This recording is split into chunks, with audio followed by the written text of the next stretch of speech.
Magandang araw mga kaibigan. Panibagong video na naman ang ating mapapanood sa araw na ito.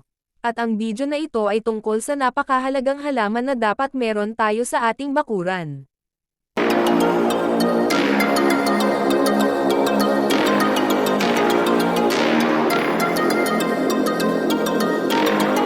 Ang halamang ito ay ang serpentina. Ang serpentina ay kilala din sa pangalan na devil pepper. Ito ay may scientific name na Andrographus paniculata at nabibilang sa milkweed family Apocynaceae.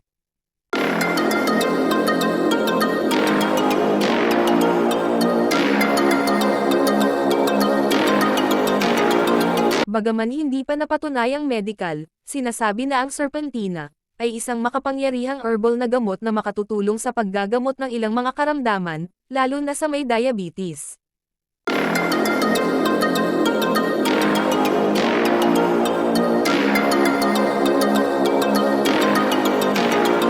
Ang halamang serpentina ay nagmula sa India, at ngayon ay dumarami na sa maraming bahagi ng Pilipinas at maging sa buong mundo. Marami na rin ang nagbebenta ng halamang ito dito sa Pilipinas, sa tindahan man o sa mga hardin.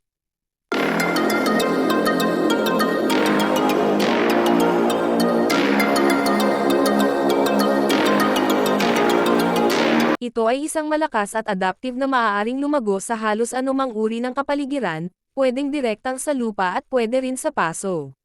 Madaling alagaan at madaling lumago.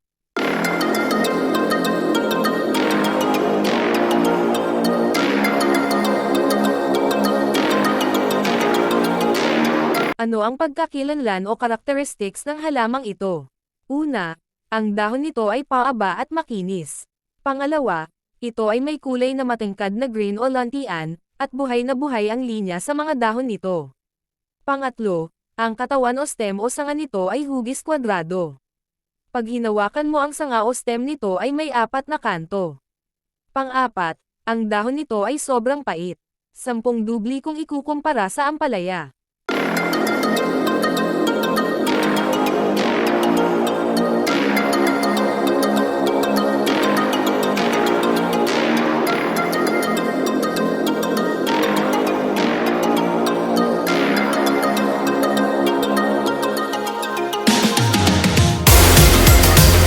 Kaya naman, ang halamang ito ay tinatawag din na King of Bitters dahil sa pait na lasa nito. Kadalasan itong hinahanap ng mga may sakit na diabetes dahil sa kakayahan nitong magpababa ng blood sugar. Pero bukod dito, marami pang kayang gawin ang serpentina sa ating kalusugan.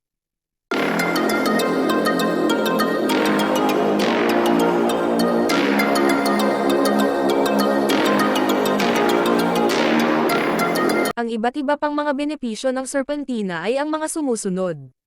Una, analgesic. Ang serpentina ay natural na painkiller. Mainam din itong pampababa ng lagnat. Pangalawa, para sa ubo at sipon. Tinatanggal nito ang plema sa respiratory system. Pangatlo, diabetes at blood sugar. Pinapababa nito ang level ng blood sugar. Sa mga hindi diabetic, ito ay protection upang hindi magkaroon ng diabetes.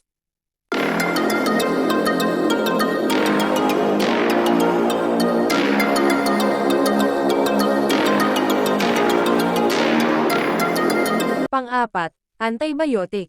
Ang serpentina ay panlaban sa impeksyon. Pang-lima, anti-inflammatory. Ito rin ay gamot sa pamamaga at pananakit ng kalamnan. Pang-anim, para sa pagtatae o dysenteria.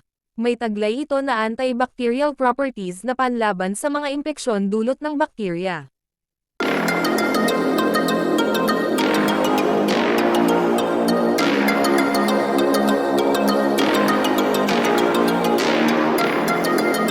Pang-pito, nakakatulong ito maglinis ng dumi sa atay, upang maiwasan ang hepatitis. Pinoprotektahan din nito ang atay at gallbladder. Pang-walo, para sa malaria. Protection ito laban sa parasites infection at pagdami nito sa dugo. Pang-siyam, atake sa puso. Pinoprotektahan ng serpentina ang heart muscles upang maiwasan ang atake sa puso. Pang-sampu, para sa cancer. Ang serpentina ay may natural na antioxidant properties na panlaban sa mga free radicals na nagiging sanhi ng cancer.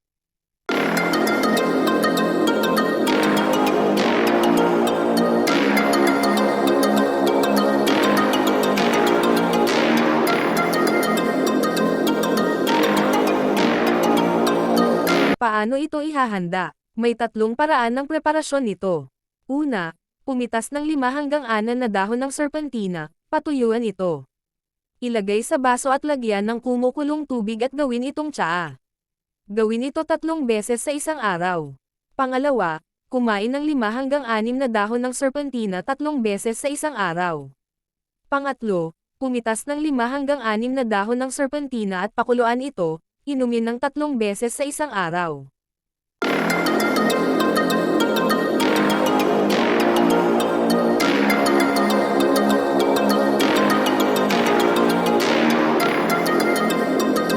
Paalala lamang, limitahan hanggang 3 buwan ang pag-inom para sa mga matatanda, at 1 buwan naman para sa mga bata.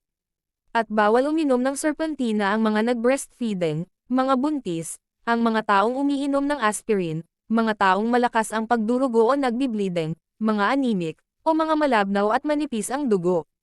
Dahil ang serpentina ay nakapagpanipis at nagpapalusaw ng dugo.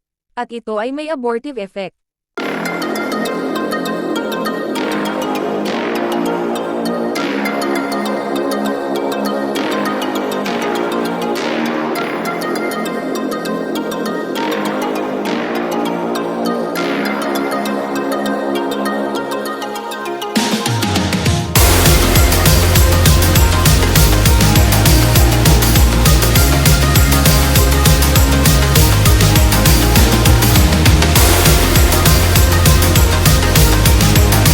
Hanggang dito na lang ang aking video.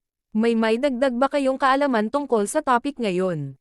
Ibahagi lang sa comment section at huwag kalimutang mag-like at subscribe. Maraming salamat!